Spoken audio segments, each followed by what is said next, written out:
मैं आप सभी का भगवद गीता के इस 117वें महत्वपूर्ण सेशन में हार्दिक स्वागत करता हूँ।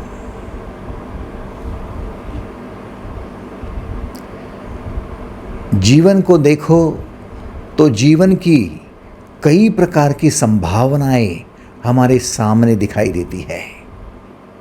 जीवन ज्ञानी भी होना चाहता है, मतलब ज्ञान की संभावनाओं को प्रकट करना चाहता है। जीवन प्रेम भी करना चाहता है, प्रेम की संभावनाओं को प्रकट करना चाहता है।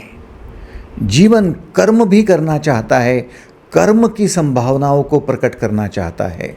जीवन कलाओं से भरपूर है, आनंद से भरपूर है, प्रेम से भरपूर है, ज्ञान से भरपूर है, कर्म से भरपूर है, सेवा से भरपूर है। ये जीवन है। जीवन की एक ही नहीं, कई कई संभावनाएं हैं। इसीलिए जीवन बहुआयामी है। आपकी पॉसिबिलिटी, यही आपका पोटेंशियल है,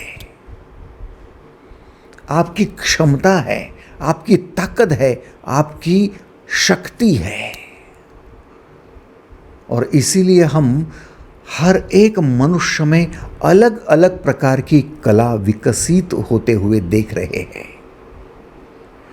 मनुष्य में अलग अलग प्रकार का ज्ञान दिखाई दे रहा है, अलग अलग सेवाएं लोग करते हुए हम देख रहे हैं। कर्म भी अलग अलग है, सोच भी अलग अलग है। क्यों? क्योंकि संभावनाएं अलग अलग है। कई प्रकार की संभावनाएं, ये जीवन की महत्वपूर्ण उपलब्धि है। बड़ा आश्चर्य है। यांत्रिकीकरण होना अलग बात है, मैकेनिकल होना अलग बात है। यंत्र एक जैसा ही कार्य आज भी कर रहा है, कल भी कर रहा था और कल भी करने वाला है। यंत्र में कोई भेद नहीं, कोई फर्क नहीं। लेकिन जो यंत्र नहीं है उसे हम जीव कहते हैं। जीवन है, वो जीवन कल कुछ और कर रहा था, आज कुछ और कर रहा है, कल कुछ और करने वाला है। वही तो उसका महत्व है। यंत्र में और मनुष्य में भेद कहाँ है? तो यंत्र बरसों तक वही करते रहता है, कोई चेंज नहीं। एक कुएं से ऊपर पानी खींचने वाला पंप सालों साल वही कार्य करता रहेगा, उसके अलावा दूसरा कार्य करने की कोई संभावना नहीं है।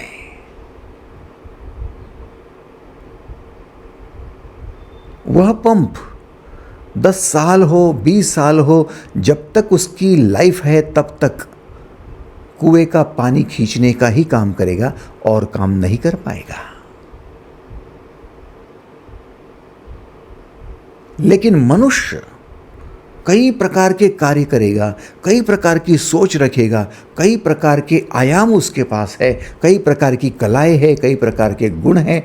वो न जाने क्या क्या क्या क्या करते रहेगा। इसीलिए 10 साल पहले का आपका जीवन, 10 साल बाद का आज का जीवन और आने वाले 10 साल बाद का जीवन बिल्कुल अलग अलग दिखाई देता है। और यही जीवन का रस है और यही जीवन की रसिकता है। रसिक किसे कहा गया? जो जीवन का भरपूर रस लेता है, जीवन का भरपूर आनंद लेता है, जीवन से भरपूर खुशियां प्राप्त करता है। और वो कौन करता है? जो अपनी संभावनाओं को प्रकट करते रहता है।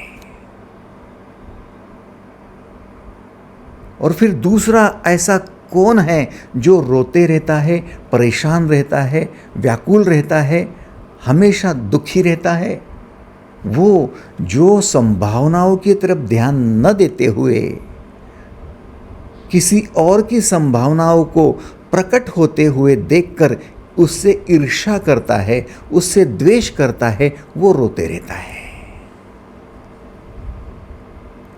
अपनी कलाओं को, अपनी गुणों को, अपने हुनर को, अपनी भीतरी संभावनाओं को प्रकट करने की जगह दूसरे किसी की प्रकट संभावनाओं को देखकर, उसकी विशेषता को देखकर जो जलता है, जो द्वेष करता है, ईर्ष्या करता है, उसके साथ कंपैरिजन करने की कोशिश करता है, वो रोता रहता है, परेशान रहता है, दुखी रहता है। इसलिए जीवन अस्तित्व को देखने के लिए नहीं, जीवन जीने के लिए है, संभावनाओं को प्रकट करने के लिए है, कला गुणों को विकसित करने के लिए है। यही है व्यक्तित्व का विकास। तो समझदार कौन रहा, बुद्धिमान कौन रहा, कर्तव्यगार कौन रहा, अपने जीवन को धन्य करने वाला आध्यात्मिक कौन रहा? जो अपनी संभावनाओं की तरफ झांकता है, देखता है और संभावनाओं को प्रकट करने में और विराट रूप धारण करने में आस्था रखता है।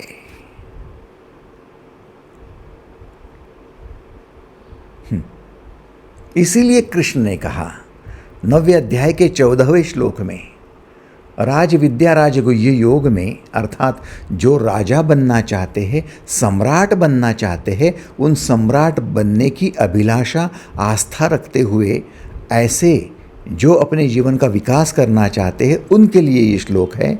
सततम कीर्तयन्तो माम यतन्तश्च दृढ़व्रतः नमस्यन्तश्च माम भक्त्या नित्ययुक्ता उपासते। दृढ़ निश्चय वाले भक्तजन निरंतर मेरे नाम और गुणों का कीर्तन करते हुए, मेरी प्राप्ति के लिए यत्न करते हुए, मुझे बारंबार प्रणाम करते हुए, सदा मेरे ध्यान में युक्त होकर अनन्य प्रेम से मेरी उपासना करते रहते हैं। कृष्ण ने ऐसा क्यों कहा कि मेरे भक्तजन? कृष्ण ने क्यों कहा मेरे गुणों का कीर्तन? ये मैं कहाँ है? ये मैं बाहर ढूंढने जाओ तो कहीं नहीं है। मैं के तरफ यदि मुड़ो तो आपका हाथ अपने सीने पर आ जाता है। मैं,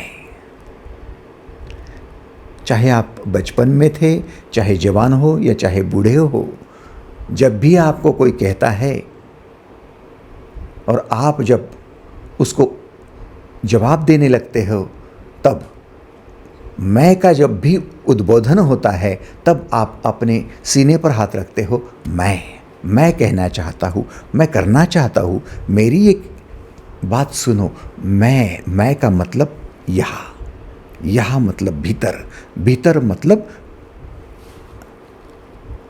गहराई में।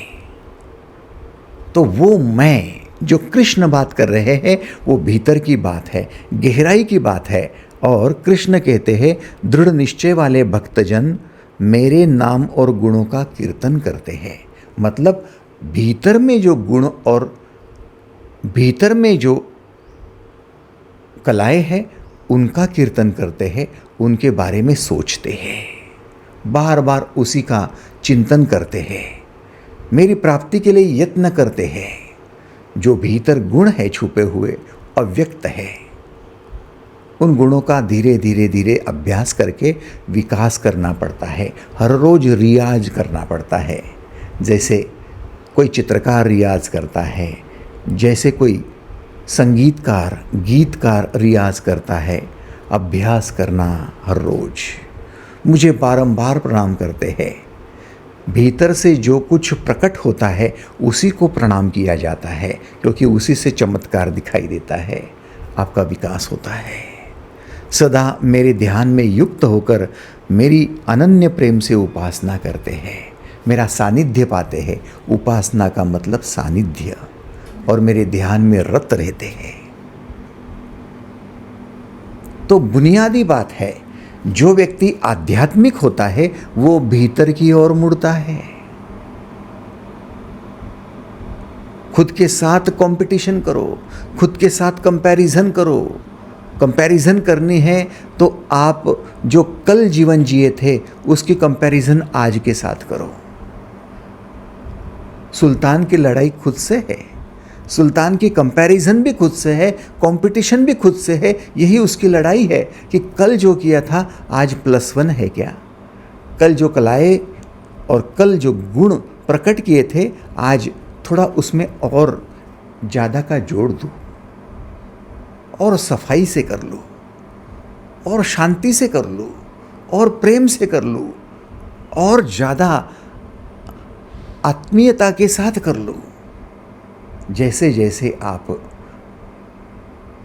भीतर के गुणों का कीर्तन करते हो, आत्मीयता से जुड़कर उसका सानिध्य पाते हो, वैसे वैसे और ज़्यादा आनंद होता है। और वह आनंद आपके जीवन का सबसे बड़ा प्राकट्य है, वही सबसे बड़ी संभावना है, और वही आपका विराट रूप है। जितने अधिक आनंदित होंगे उतने विराट रूप धारण करेंगे परमानंद का, और विराट रूप धारण करेंगे सच्चिदानंद का। इसलिए हमने कई लोगों को, जो लोग अजात शत्रु है, किसी से कंपैरिजन नहीं करते, कंपटीशन नहीं करते, किसी से झगड़ा नहीं करते, ईर्ष्या नहीं करते, द्वेष नहीं करते, उन लोगों को जो अपनी संभावनाओं को प्रकट करते हैं उनको हमने सच्चिदानंद कहा है। फिर बुद्ध हो, फिर यीशु हो, फिर महावीर हो, फिर कृष्ण हो, फिर पैगंबर हो, इन सबको हमने सच्चिदानंद कहा है, महान आत्मा कहा है, क्योंकि ये जीवन के पूर्णत्व की ओर चल दिए। तो कैसे चलोगे? आपके भीतर तो कई संभावनाएं हैं, कई गुण हैं, कई कलाएं हैं, और फिर आप कंफ्यूज रहते हो, ये करूं या वो करूं, या वो करूं या ये करूं। और जिनका ध्यान बाहर ही बाहर रहता है वो तो अपने गुणों से, अपने कलाओं से कभी संबंध भी नहीं रखते, उधर ध्यान भी नहीं देते। उनकी चिंतन तो दूर की बात है, उनका सानिध्य तो दूर की बात है। उनको पता ही नहीं चलता जीवन के अंतिम क्षण तक कि मुझ में भी कोई कला थी, और बिना कला के, बिना गुण के इस विश्व में कोई भी नहीं है। छोटे से चींटी में भी कला है, गुण है, छोटे से पौधे में भी कला है, गुण है। आप तो मनुष्य हो, विकसित मनुष्य हो, लेकिन आपका ध्यान बाहर से हटकर भीतर जाए तब पता चले कि हाँ, मैं ये गुणों से, इन कलाओं से, इस शक्ति से, इन संभावनाओं से युक्त हूँ। आओ, जो भीतर जीवन की ओर मुड़ रहे हैं उनके लिए ये श्लोक 9वें अध्याय का 15वां श्लोक, जिसके रिवीजन करके हम आगे आज बढ़ेंगे।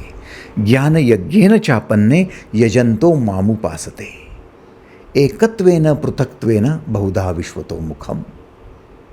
अर्जुन,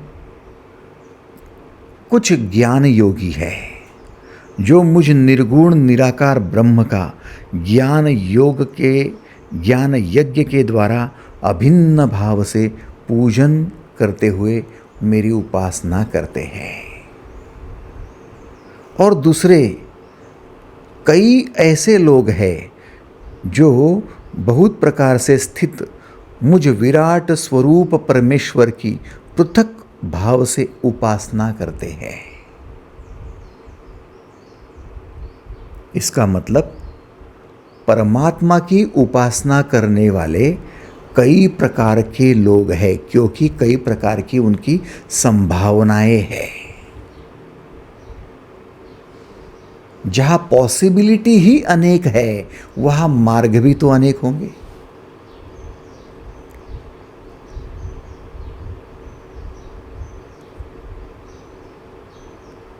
थोड़ा सोचिए ना, जहां पॉसिबिलिटी ही नहीं है वहां मार्ग ही नहीं है, और जहां लिमिटेड पॉसिबिलिटी है, एक ही चैनल है, वहां दूसरी कोई पॉसिबिलिटी नहीं है।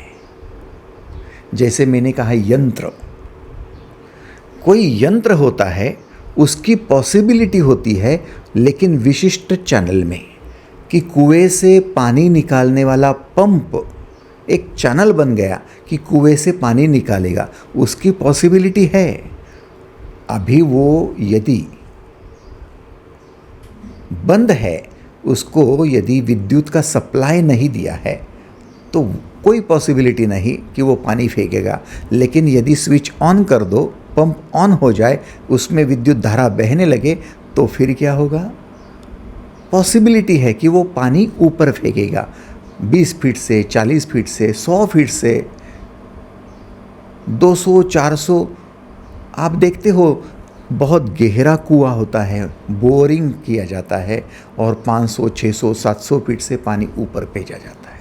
पॉसिबिलिटी है, लेकिन सिर्फ पानी ऊपर फेंकने की ही पॉसिबिलिटी है। दूसरा उसका चैनल नहीं है कि वो जैसे फैन आपको हवा देता है वैसा हवा देगा, या बल्ब आपको प्रकाश देता है वैसे वो पंप प्रकाश देगा। ऐसा कुछ नहीं है, विशिष्ट चैनल है।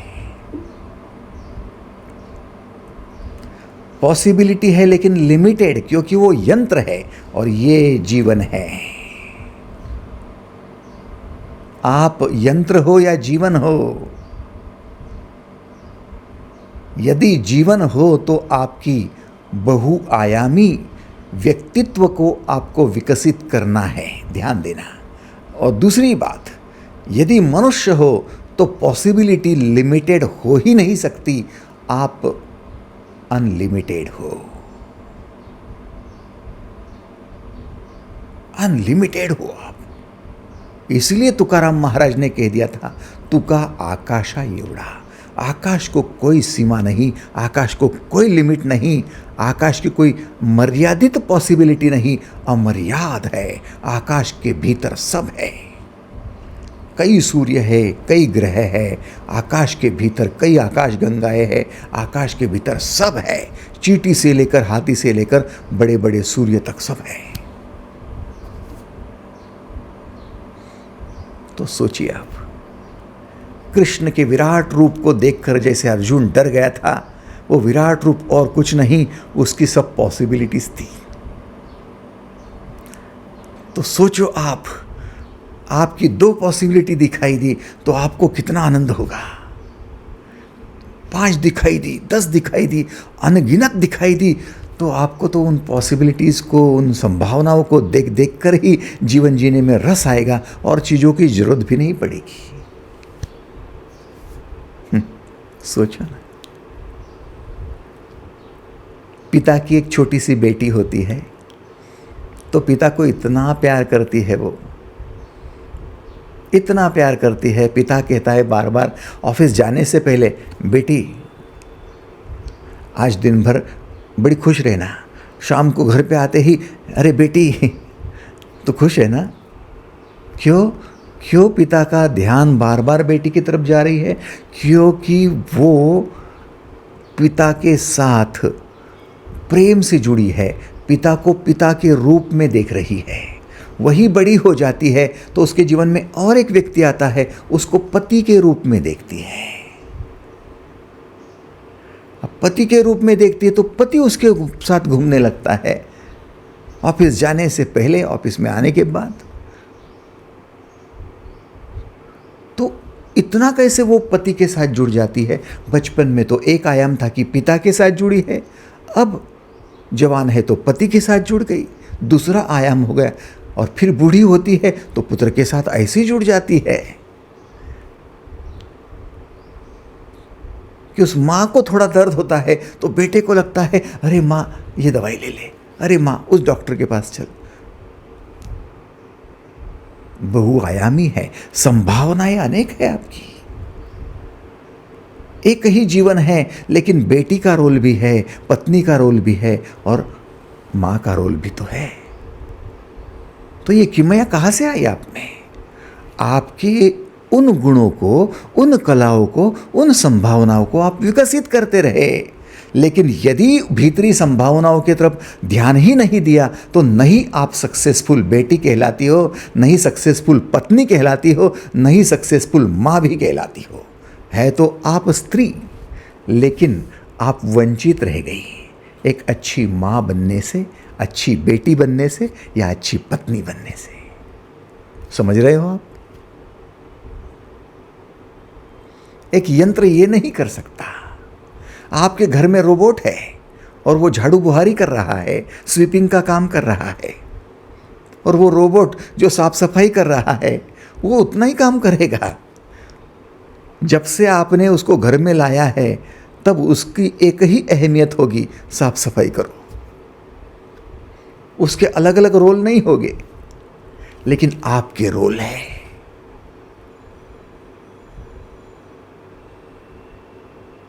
समझने की चेष्टा करो। इसीलिए जो मनुष्य अपने जीवन को भूल जाता है उसे यंत्र मानव कहते हैं।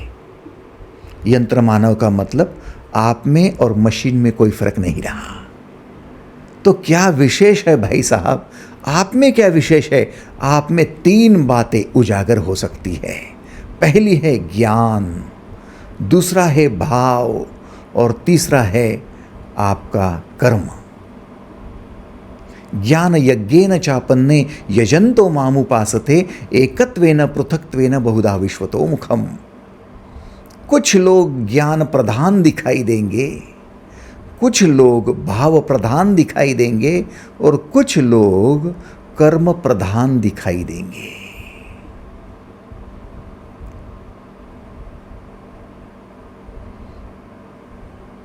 और जिन लोगों का ज्ञान बार बार प्रकट होते रहता है, उनका धर्म, उनका मार्ग, उनका अध्यात्म ज्ञान है।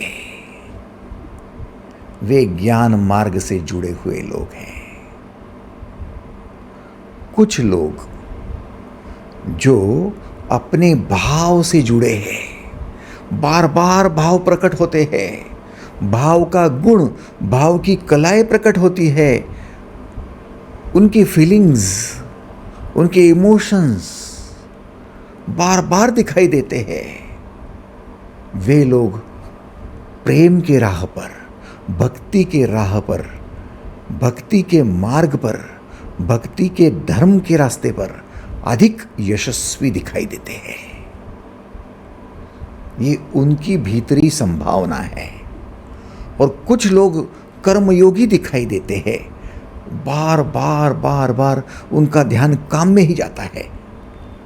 लोग कहते भी इतना काम कैसे कर सकता है ये? 18 घंटे काम कर लेता है, 16 घंटे काम कर लेता है, थकता ही नहीं है। ये काम हो गया तो वो काम, वो हो गया तो ये काम, ये हो गया तो ये काम। ऑफिस में भी देखो तो काम ही काम, काम ही काम। खुद का भी काम करता है और दोस्त को कहता है तेरा कुछ पेंडिंग होता तो दे दे, वो भी कर डालूं। काम ही काम करता है। कुछ महिलाएं बहुत काम करती है, कुछ महिलाएं ज्ञान की बातें करती है, कुछ महिलाएं प्रेम की बातें करती है। क्या बात है! ये अलग अलग रास्ते हैं। ज्ञान यज्ञेन चापन्ने यजन्तो मामुपासते एकत्वेन पृथक्त्वेन बहुधा विश्वतो मुखम। कुछ ज्ञान योगी मुझ निर्गुण निराकार ब्रह्म का ज्ञान यज्ञ के द्वारा अभिन्न भाव से पूजन करते हुए मेरी उपासना करते हैं, और दूसरे बहुत प्रकार के मुझ विराट स्वरूप परमेश्वर का पृथक भाव से उपासना करते हैं। 3 बातें तो आपके सामने मैंने रख ही दी। अब 3 बातों में और कई प्रकार की संभावनाएं, एक अलग अलग प्रकार की कलाएं आप विकसित करते रहेंगे। जैसे एक है ज्ञान योग, जिसके माध्यम से आप परमात्मा की उपासना कर सकते हो। कैसे?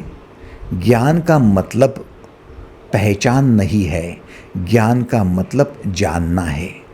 आप कहते हो ना जान पहचान, तो जान अलग है, पहचान अलग है। पहचान का मतलब बाहर से प्रदक्षिणा करके उसे समझने की चेष्टा करना। बाहर से आप किसी व्यक्ति को सामने से देखते हो तो उतना ही उसका सामने का हिस्सा आपके पहचान में आता है। फिर पीछे जाकर खड़े होते हो, पीछे का हिस्सा आपके पहचान में आता है। दाएं तरफ खड़े हो, बाएं तरफ खड़े हो, तो आपको वो बातें पहचान में आती है। तो बाहर से प्रदक्षिणा करोगे तो सिर्फ पहचान होगी कि ये क्या है, ये कौन है। लेकिन यदि आप उसे जानना चाहते हो तो आपको उसके भीतर उतरना होगा। उसका मन क्या है, उसका भाव क्या है, उसकी वृत्तियाँ क्या है, उसके विचार क्या है, उसकी आदतें क्या है, उसका इतिहास क्या है, उस पर क्या बीती है, वो कैसे सोचता है। ये सारी बातें उसको जानने के लिए आपको अब प्रदक्षिणा नहीं करनी है, सामने से, पीछे से, दाएं बाएं से नहीं देखना है, आपको उसके भीतर जाना है, उतरना है। इसलिए जो बाहर से देखते हैं उनसे हम प्रदक्षिणा कहते हैं। हम भगवान के मंदिर में भी जाते हैं तो प्रदक्षिणा करते हैं, भगवान को केवल पहचानने के लिए, जानने के लिए नहीं। जानने के लिए फिर उस मंदिर में हम आंखें बंद करके बैठते हैं, ध्यान करके उसके भीतर उतरने की चेष्टा करते हैं। भगवान के गुण क्या है, भगवान के भाव क्या है, भगवान की कलाएं क्या है, उनकी विशेषताएं क्या है, उनकी संभावनाएं क्या है, उनकी वृत्ति क्या है, ये सारी बातें। इसलिए तो कई शब्द आए, देखो, ईश्वरीय प्रवृत्ति, ईश्वर भाव, है ना, सद्विचार, सद्गुण, 16 कलाएं, ये सारी बातें क्या है। ये सारी बातें आप आंखें बंद करके भीतर उतर रहे हो ईश्वर को जानने के लिए। तो ईश्वर को जानने के लिए भीतर उतरना, ईश्वर का ज्ञान पाना है। बाहर से प्रदक्षिणा करना, ईश्वर को पहचानना है। तो हम मंदिर में जाकर केवल प्रदक्षिणा करके चले आवे और प्रसाद खाकर तृप्त हो जावे तो भाई आपने तो अधूरा काम कर लिया। पहचान तो लिया लेकिन जान पहचान नहीं की। अभी जानना बाकी है आपका। भीतर उतरो। तो भीतर उतरना ही है तो मंदिर में प्रदक्षिणा करने की जरूरत नहीं है, घर पे भी हो सकता है। हाँ, हो सकता है। जहाँ खड़े हो वहाँ हो सकता है, बैठे हो वहाँ से हो सकता है। भीतर ही उतरना है, आंखें बंद करके ही उतरना है। तो फिर बाहर के आडंबर की आवश्यकता नहीं है, बाहर का दिया जलाने की भी जरूरत नहीं है। भीतर का दिया जल गया, काम हो गया। समझ रहे हो? तो ये ज्ञान योगी का मार्ग है और ज्ञान योगी आंखें मूंद कर भीतर उतरता है। बुद्धम शरणम गच्छामि कहता है, वो बुद्धत्व के भीतर उतरता है। फिर क्या सारे जगत के लोग जितने आज की डेट में 800 करोड़ हो गए वो सारे बुद्धत्व में उतरने को सक्षम है? नहीं, उनकी अपनी एक व्यवस्था अलग है, संभावना अलग है। इसलिए विश्व के सब लोग बुद्ध के भांति आंखें बंद करके भीतर नहीं उतर सकते, नहीं उतर सकते। दूसरे लोग बहुत प्रकार से स्थित मुझ विराट स्वरूप परमेश्वर की पृथक भाव से उपासना करते हैं, वो अलग मार्ग से जाएंगे। और यदि आप सबको यंत्र समझते होंगे तो फिर सबको कहेंगे चलो बैठो, आंखें बंद करो, ध्यान करो भीतर का। कुछ कहेंगे कि ध्यान तो बहुत बढ़िया हो गया, कुछ कहेंगे नहीं, विचार बहुत विचार आए, कुछ कहेंगे ध्यान क्या होता है समझ में नहीं आ रहा है, आंखें बंद होती नहीं है, बार बार खुल जाती है, बार बार बाहर देखने की इच्छा होती है। तब आप कहेंगे, जिनका ध्यान होता है भीतर जाकर, वो कहेंगे कि अरे ये मामूली है, ऑर्डिनरी है, इसकी कोई लायकी नहीं है। थोड़ा रुको, थोड़ा समझने की चेष्टा करो, गलती मत करो। मनुष्य जब ये सोच लेता है कि मैं जो करता हूँ वही मार्ग सही है और दूसरा उस मार्ग पर नहीं चल पाता, इसलिए वो मूर्ख है, मामूली है, या फिर दूसरे का मार्ग गलत है, तो मनुष्य कभी परमात्मा तक नहीं पहुंचेगा।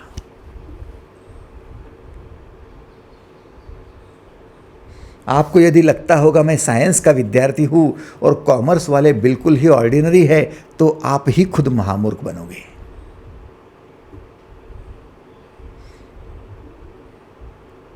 आपको लगेगा कि आर्ट्स फैकल्टी में कुछ नहीं रखा है, तो आप ही स्वयं फंस जाओगे। ऐसा कुछ भी नहीं है कि आप ही का मार्ग सही है और दूसरे का मार्ग गलत है। और हम क्या कर रहे हैं? हम हिंदू हैं, हम सही है, मुस्लिम कहाँ सही है? हम मुस्लिम हैं, हिंदू कहाँ सही है? हम जैन हैं, बुद्ध कहाँ सही है और बुद्ध है, ईसाई कहाँ सही है? क्या ये दुनिया में नहीं हो रहा है?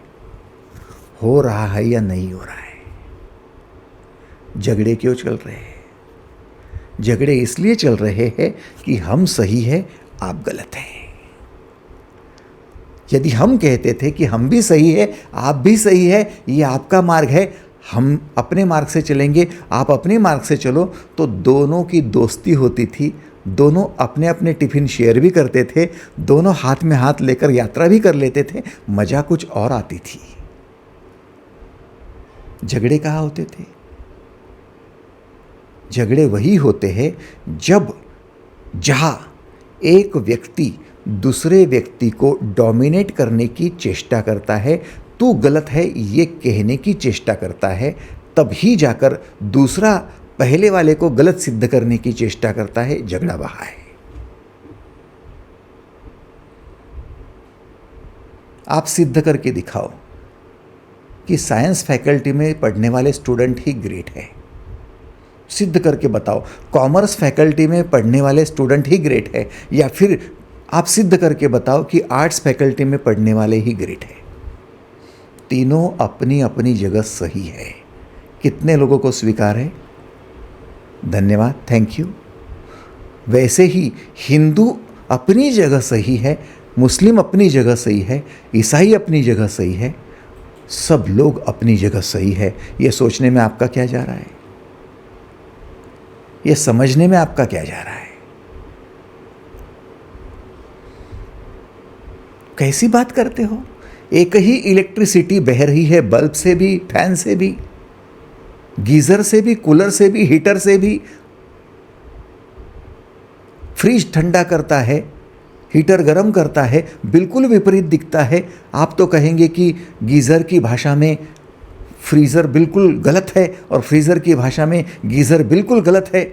ऐसा कैसे होगा? दोनों में तो इलेक्ट्रिसिटी बह रही है। वैसे हिंदुओं में हो, मुस्लिम में हो, बौद्ध ईसाई में हो, जैन, किसी में भी हो, सब में एक ही परमात्मा विराजमान है। फिर ऐसा क्यों हो रहा है?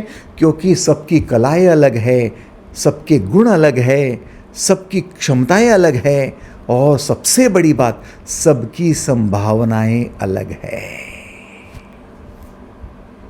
पॉसिबिलिटी अलग है भाई साहब।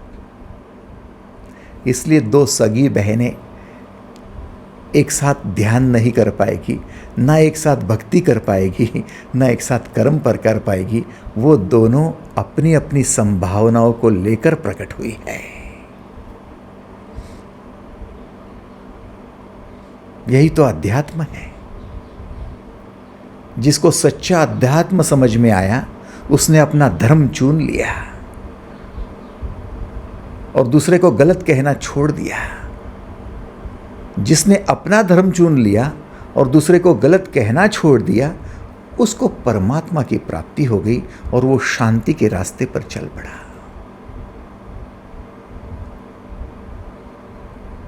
समझने की बात तो यह है कि जो ज्ञानी होता है, ज्ञान योगी होता है, वो बाहर की प्रदक्षिणा में उतना मतलब नहीं रखता, वो भीतर उतरने में अधिक आनंद पाता है, क्योंकि वो उसमय हो जाता है। उसे परकाया प्रवेश कहते हैं। आप पत्नी की प्रदक्षिणा करने की जगह पत्नीमय होना यदि स्वीकार करते हो तो आप ज्ञान योगी हो। पत्नीमय होने का मतलब समझ लिए? पत्नीमय होने का मतलब पत्नी के भीतर उतरने की चेष्टा की। उसकी भावनाएं क्या है, उसके विचार क्या है, उसकी वृत्ति क्या है, उसका स्वभाव क्या है, उसकी आदतें क्या है, उसकी परवरिश क्या रही, उसके संस्कार क्या रहे, उसका इतिहास क्या रहा, उस पर क्या क्या बीती है और किस ढंग से वो दुनिया को देखती है, उसका दृष्टिकोण क्या है। ये सारी बातें यदि आपके समझ में आ गई तो पत्नी समझ में आ गई। तो जब भी आप आग्रह करोगे कि मेरी दृष्टिकोण से देखो, तो उस पर ज्यादती होगी, आप कहोगे नहीं, पत्नी के दृष्टि से मुझे देखना है। आप कहेंगे मेरे विचार में चलो, जाती होगी, आप कहोगे नहीं, मुझे पत्नी के विचार से देखना है, उसके प्लेटफॉर्म पर खड़ा होकर देखना है। तो पत्नी का ज्ञान आपको पत्नीमय बनाएगा और पत्नी से होने वाला झगड़ा रुक जाएगा, क्योंकि पत्नी की प्लेटफॉर्म पर जाकर विचार कर रहे हो। उसका स्वभाव समझ में आएगा, उसकी वृत्तियाँ समझ में आएगी, उसकी आदतें समझ में आएगी। एग्रीड? तो ये ज्ञान है। और कुछ लोग ज्ञानी हैं, वे लोग भगवान को समझना चाहते हैं तो भगवान के भीतर उतर जाते हैं कि ईश्वरीय प्रवृत्ति क्या होती है। वो समझना चाहते हैं कि ईश्वरीय गुण क्या होते हैं, ईश्वर के विचार क्या होते हैं। ईश्वर का पूर्ण अभ्यास करने में वो रुचि लेते हैं और भीतर उतरते जाते हैं, ईश्वर को जानते हैं। अब कुछ लोग ऐसे होते हैं कि वो लोग कहते हैं कि जानना है तो फिर भी अधूरा ही है ना, कि मैं पत्नी को जानूंगा तो 100% कैसे जान पाऊंगा। हाँ, जानने के लिए उसके प्लेटफॉर्म पर जाऊंगा तो 99% तक भले ही पहुंच जाऊं, लेकिन खुद पत्नी जितना खुद को जानती है उतना मैं नहीं जानता या जान नहीं सकता, 100% नहीं जान सकता। तो जानने में भी कुछ ना कुछ कमी रह ही जाएंगी। तो फिर वो सोचता है कि जानने की जगह कि वो क्या है, उसको जानना है, उसको पूर्ण रूप से उसमय होना है, उसकी जगह एक काम करता हूं ना, मैं उससे प्रेम करता हूं। प्रेम करने वाला भले आपके बाहर होता है, लेकिन प्रेम करने वाला खुद समर्पित हो जाता है, इतना समर्पित हो जाता है कि वो खुद को भूल बैठता है। और जब खुद को 100% भूल बैठता है तो वो उसका हो जाता है। उसमय होना अलग बात है और उसका हो जाना बिल्कुल अलग बात है। बोले दादा थोड़ी बात क्लिष्ट हो रही है, थोड़ा समझाने की चेष्टा करो। मैं कोशिश करूंगा। ध्यान देना जी, एक आदमी है, वो बीमार है, बिस्तर पर लेटा हुआ है और बस शायद परिस्थिति गंभीर है, सीरियस मैटर है। पत्नी उसके बगल में है, बिल्कुल डॉक्टर वहाँ पर खड़े हैं और डॉक्टर उसको चेक कर रहे हैं, उसकी नाड़ी चेक कर रहे हैं। डॉक्टर नाड़ी चेक कर रहे हैं। डॉक्टर कहते हैं जरा क्रिटिकल है, कुछ कह नहीं सकते। जैसे डॉक्टर कहते कुछ कह नहीं सकते, वैसे पत्नी रोने लगी। पत्नी रो रही है।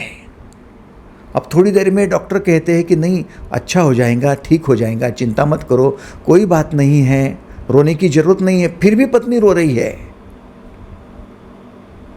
अब दो बातें हैं। डॉक्टर मरीज के भीतर उतरे हैं, मरीज के नाड़ी की चाप को समझने की चेष्टा करने के लिए डॉक्टर मरीजमय हो रहे हैं। डॉक्टर मरीज के भीतर उतरकर उसके शरीर की, उसके जो भीतर की प्रणाली है उसकी अपने अभ्यास से, अपने एजुकेशन से, अपने एक्सपीरियंस से जांच करने की कोशिश कर रहे हैं। अब डॉक्टर उसमय हो गए हैं, इसलिए डॉक्टर को समझ में आ रहा है कि उसकी स्थिति क्या है और क्या हो सकता है।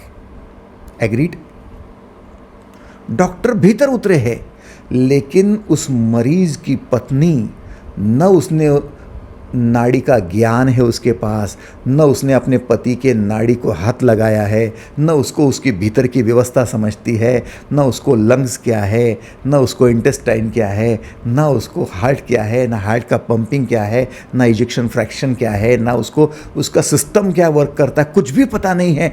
फिर भी अब वो पति से ऐसी जुड़ी है, वो कौन सी तार है कि उसको लगता है कि नहीं, अब कुछ अच्छा नहीं होगा। डॉक्टर को मरीज मय होने से समझता है कि अब कुछ अच्छा नहीं होगा, और पत्नी को बिना हाथ लगाए अब समझता है कि अब कुछ ना अच्छा नहीं होगा, कुछ तो भी होने वाला है। उसको वो कैसे समझ में आया? क्योंकि वो इतनी समर्पिता है कि उसने अपने आप को पूर्ण रूप से समाप्त कर दिया है। अब वो उसकी हो गई है। दो जिस्म मगर एक प्राण हो गए हैं।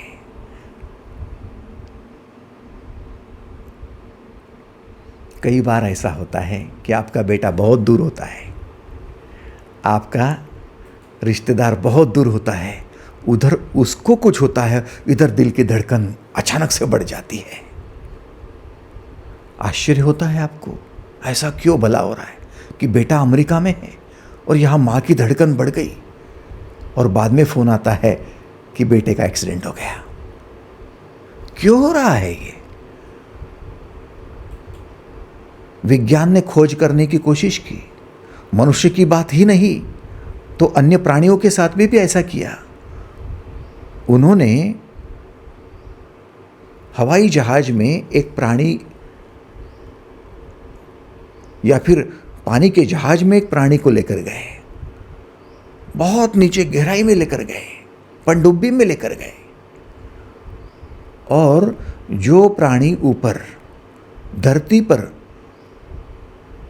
उस प्राणी का ये बेटा है या बेटी है, जैसे ही उस बेटी को उन्होंने छलना शुरू कर दिया, उसको मारना शुरू कर दिया, और ऊपर धरती पर जो प्राणी है, मान लीजिए गाय होगी, भैंस होगी, जो भी होगा, तो उनके दिल की धड़कन, उनके रक्त का संचार बिल्कुल अलग होने लगा। एक गाय अपने बछड़े को जो आकाश में लेकर गए, हवाई जहाज में लेकर गए, वहाँ उसको मार रहे हैं, तो इधर गाय की श्वास अलग टाइप से, रक्त संचार अलग टाइप से, क्यों चेंज हो रहे हैं, विज्ञान को आज तक समझ में नहीं आया। लेकिन इन आर्टिकल को आप गूगल पर सर्च कर सकते हो, ये क्या बात है, कैसे हो रहा है। तो ये प्रेम है। प्रेम का धागा भक्ति तक पहुंचाता है और भक्ति भगवान तक पहुंचाती है। इसलिए तो भक्त कहते हैं कि मुझे तुझमें नहीं होना है, मुझे कोई मोक्ष नहीं चाहिए, मुझे किसी प्रकार से तेरा वैकुंठ भी नहीं चाहिए, तू जहाँ भी होगा उस गली का कुत्ता भी बनाकर मुझे छोड़ दिया तो भी चलेगा, लेकिन मैं तेरे साथ में रहूँगा, मुझे कुछ अब मुक्ति नहीं चाहिए बाबा। ज्ञानी कहता है मुझे मोक्ष प्राप्त करना है, ज्ञानी कहता है मुझे मुक्त होना है सबसे, अब कुछ नहीं। भक्त कहता है बार बार जन्म लेना है, लेकिन तेरी गली में, बार बार जन्म लेना है तेरी प्रेमिका बनकर, बार बार जन्म लेना है तेरा बेटा बनकर, बार बार जन्म लेना है तेरी माँ बनकर। व्हाटएवर, वो प्रेम है, ये भाव की संभावना है। जिन लोगों का ज्ञान संभाव्य है और ज्ञान प्रकट हो रहा है, वे लोग उस मय होने को तैयार है, भीतर उतरने को तैयार है, जानने को तैयार है। और जो लोगों का भाव प्रकट हो रहा है, वे लोग जानना नहीं चाहते, वो लोग समर्पित होने को तैयार है। आप समझ रहे हो? इसीलिए प्रेम के अगले मोड़ पर आपको भक्ति दिखाई दी। भक्ति हर कोई नहीं कर सकता। ज्ञानी को ये अच्छा नहीं लगता, वो कहता क्या पागल लोग हैं, रो रहे हैं। अरे क्या रोना है, किसके लिए रो रहे हो? पति के लिए। एक दिन तो मरना है, जिसका जन्म हुआ है वो मरना ही है, नश्वर देह है। हाँ, पानी का बुलबुला है, हवा का झोंका है, वो तो आता है जाता है, रोना क्या।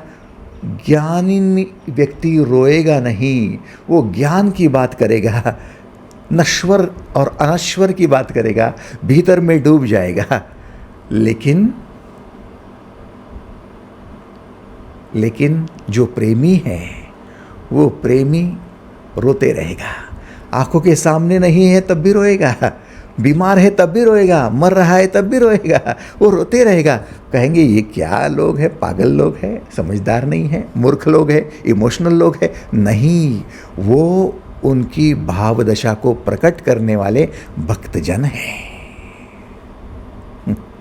दूसरे लोग बहुत प्रकार से स्थित मुझ विराट स्वरूप परमेश्वर की पृथक भाव से उपासना करते हैं। पृथक माने अलग अलग प्रकार से।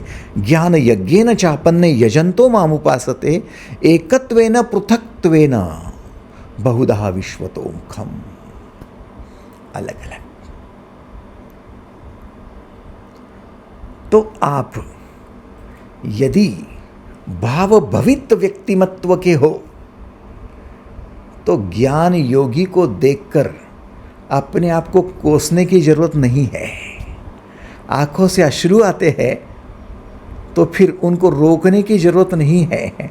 लोग क्या कहेंगे और उनको अच्छा नहीं लगेगा, मुझे मूर्ख समझेंगे। आप अपने आप को न रोको, अपनी भावधारा को मत रोको, भाव दशा को मत रोको। शबरी भिल्लन है, राम जी को झूठे बेर दे रही है खाने को। राम जी झूठे बेर खा रहे हैं। लक्ष्मण जी कहते क्या कर रहे हो, वो भिल्लन है ना, को नहीं मार रहे राम जी को, क्या कर रहे हो, वो भिल्लन है। बोले तो क्या हुआ, तो बोले उसके हाथ के बेर खा रहे हो। बोले खाने देना, उसकी भक्ति उसके भाव नहीं दिख रहे। बोले वो तो छोड़ो, उसने चखे हुए, उसकी लार लगी है उसमें, लगने देना, उसका भाव है। और राम जी भी भाव में है, भावनाओं का भूखा है तो बेर से और ज़्यादा स्वादिष्ट लग रहे हैं। न जाने कब से भोजन नहीं किया, ऐसा हो रहा है। तो ये ज्ञान योगी को कैसे समझ में आएगा? सोचो, ये तो भक्त की बातें हो रही है, प्रेमियों की बातें हो रही है। हम प्रेमी प्रेम करना जाने। इतने गाने फेमस क्यों होते हैं ये? क्योंकि मनुष्य अपनी भाव की संभावनाओं को प्रकट करना चाहता है। इनडायरेक्टली देखता तो दृश्य वो फिल्मों में है, लेकिन अपने भीतर की वो याद को उजागर करके अपने भीतर की उन संभावनाओं को जगाना चाहता है, इसलिए उसके भीतर से ये भाव प्रकट होता है।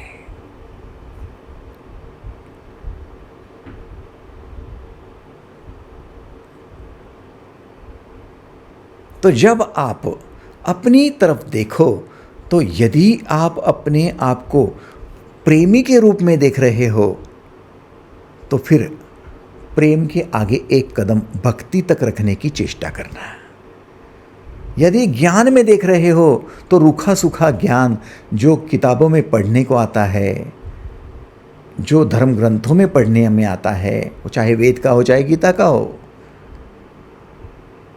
चाहे बाइबल का हो, चाहे कुरान का हो, चाहे बुद्ध संहिता हो, चाहे महावीर वाणी हो, सिर्फ पढ़ने से ज्ञानी नहीं होंगे। एक कदम आगे जाकर आपको उसमय होना पड़ेगा, उसके भीतर उतरना पड़ेगा। प्रदक्षिणा मत करो किताबों की। वैसे ही यदि आप परमात्मा तक पहुंचना चाहते हो तो प्रेम प्रेम की बातें मत करो, भक्ति में आगे बढ़ो।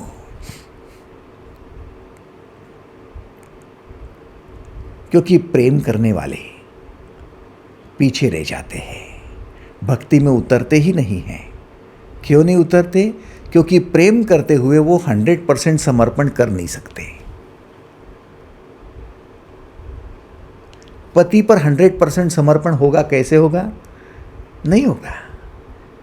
क्योंकि पति अपनी स्वयं की संभावनाओं को प्रकट कर रहा है, अपनी विचारों को रख रहा है, अपनी भावनाओं को, अपनी वृत्तियों को, अपने स्वभाव को, अपनी आदतों को प्रकट कर रहा है। तो कभी कभार वो पत्नी के खिलाफ भी हो जाते हैं। अब समर्पिता है, फिर भी मन में कभी कभार उसके प्रति बगावत हो ही जाती है, हम बागी हो ही जाते हैं। प्रेमी है तो क्या हुआ, प्रेम से क्यों न हो, लेकिन हम हाथ में डंडा उठा ही लेते हैं।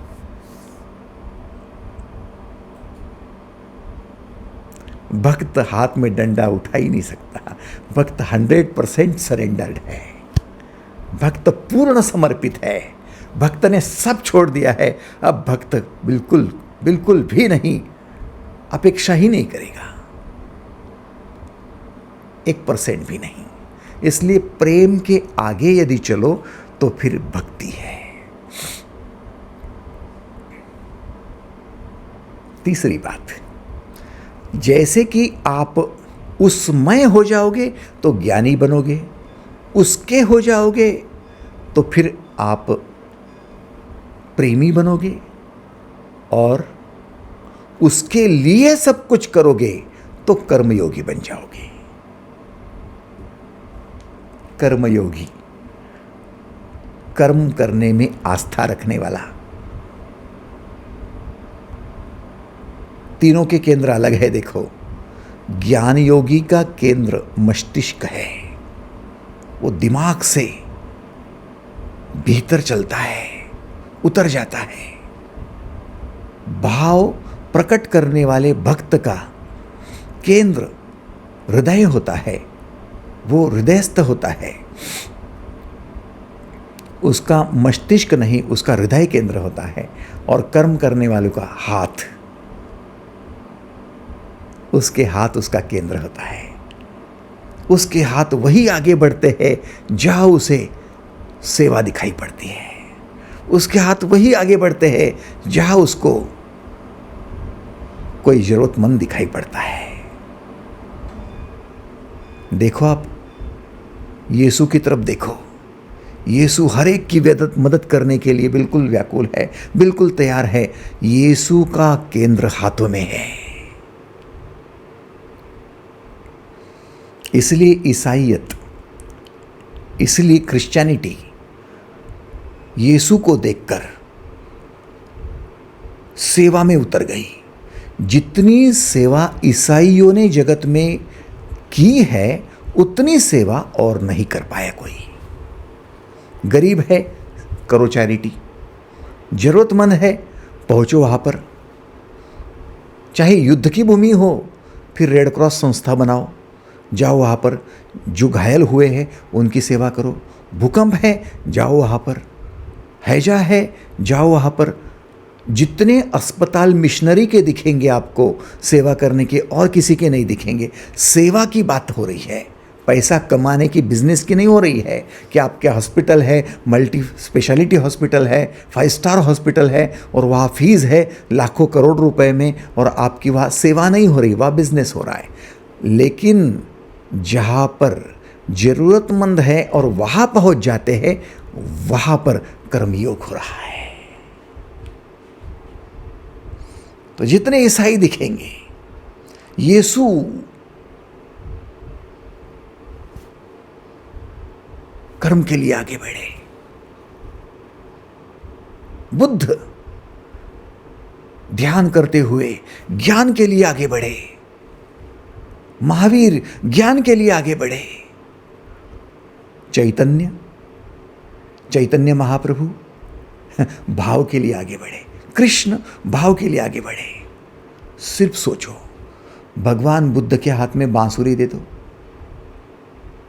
दे दो। Is it possible? आप कहेंगे इम्पॉसिबल। इम्पॉसिबल है तो फिर बुद्ध की कोई पॉसिबिलिटी नहीं क्या? Differently possible.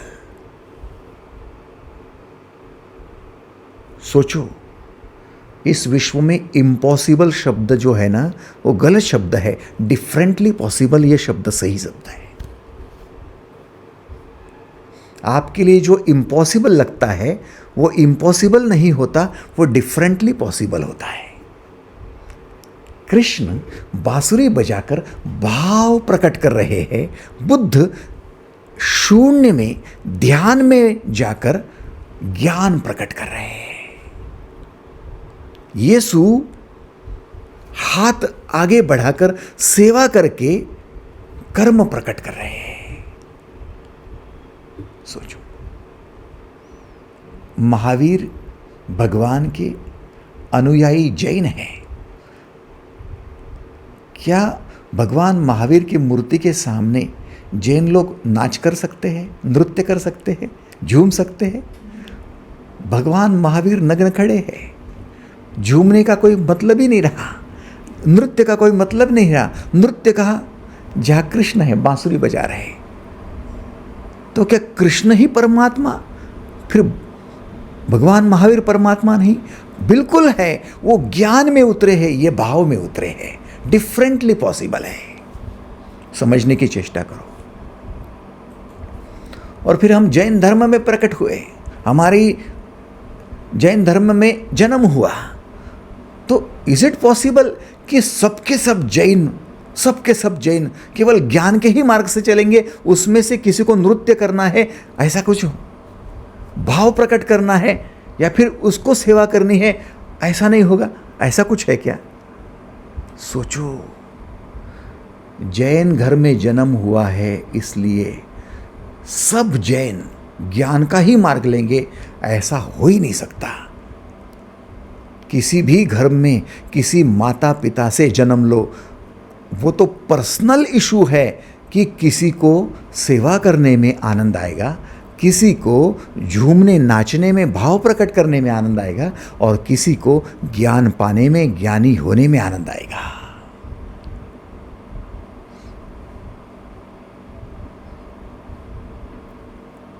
इसलिए कृष्ण को फॉलो करने वाले जितने हिंदू हैं उनके उत्सव ज़्यादा है, क्योंकि वो भाव से, नृत्य से ज़्यादा भरे हैं। लेकिन क्या सभी हिंदू केवल नृत्य ही करेंगे? उसमें से ज्ञान पाने वाले कोई नहीं है, उसमें से ध्यान करने वाले कोई नहीं होंगे, उसमें से सेवा करने वाले कोई नहीं होंगे? क्या सब क्रिश्चियन केवल सेवा ही करेंगे? क्या वो नृत्य नहीं कर पाएंगे? क्या वो ज्ञान के लिए ध्यान नहीं कर पाएंगे? सोचो तो। इसीलिए कृष्ण ने कहा था, स्वधर्मे निधनम श्रेया परधर्मो भयावह। हर एक व्यक्ति का अपना भीतर है, अपने गुण है, अपनी कलाएं है, अपनी संभावनाएं है।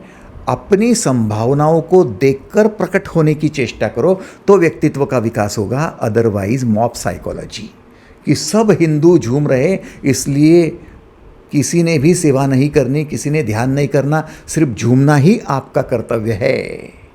सब जैन ध्यान कर रहे हैं, ज्ञान की बातें कर रहे हैं, तो किसी जैन ने झूमना नहीं चाहिए, नृत्य नहीं करना चाहिए, सेवा नहीं करना चाहिए।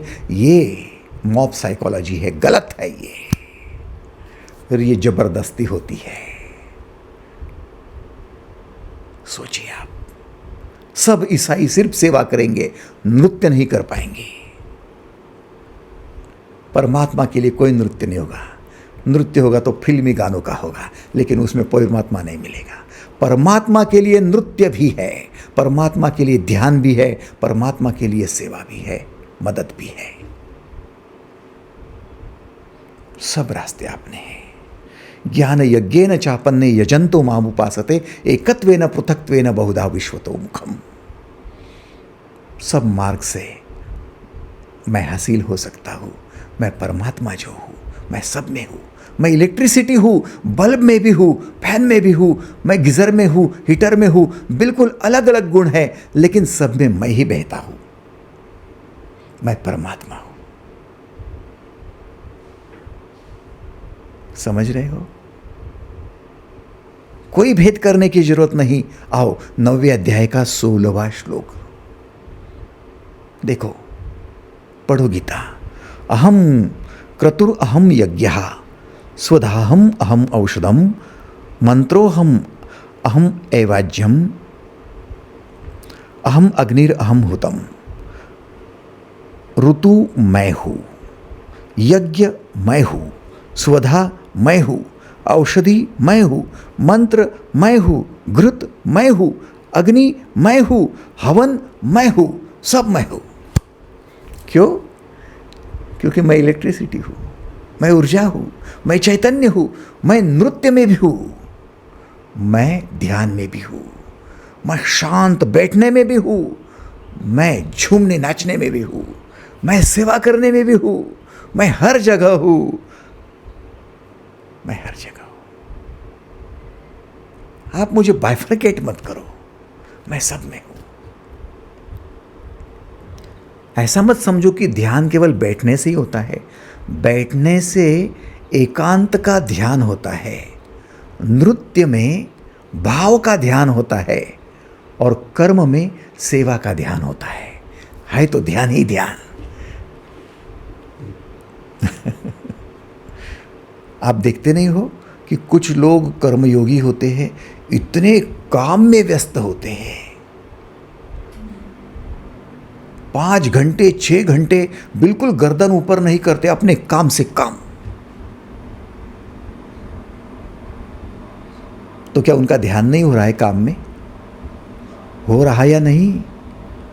मुझे बोलो, जो लोग सेवा करते हैं, कोई डॉक्टर है और 5 घंटे आपका डॉक्टर का ऑपरेशन चला, डॉक्टर कहते हैं कि इनकी हड्डी में फ्रैक्चर हो गया, मल्टीपल फ्रैक्चर था और 5 घंटे 6 घंटे लग जाएंगे। आप 6 घंटे तक अस्पताल में ऑपरेशन थिएटर के बाहर वेट कर रहे हो आपके पेशेंट का कि कब आएगा कब आएगा कब आएगा, और 6 घंटे तक डॉक्टर कंटिन्यूअसली अंदर है और डॉक्टर 6 घंटे के बाद में आता है, ग्लोव्स निकालता है। वेरी नाइस, कॉन्ग्रेचुलेशंस, आपके मरीज का ऑपरेशन सक्सेसफुल हुआ। आप कहते thank you doctor, thank you thank you thank thank you तो आपने कह दिया, लेकिन आपका मन, आपका हृदय भाव से भर गया। क्यों भरा? क्योंकि 6 घंटे हमारा मरीज तो एनेस्थीसिया में था, उसको तो होश नहीं था कि वो क्या हो रहा है।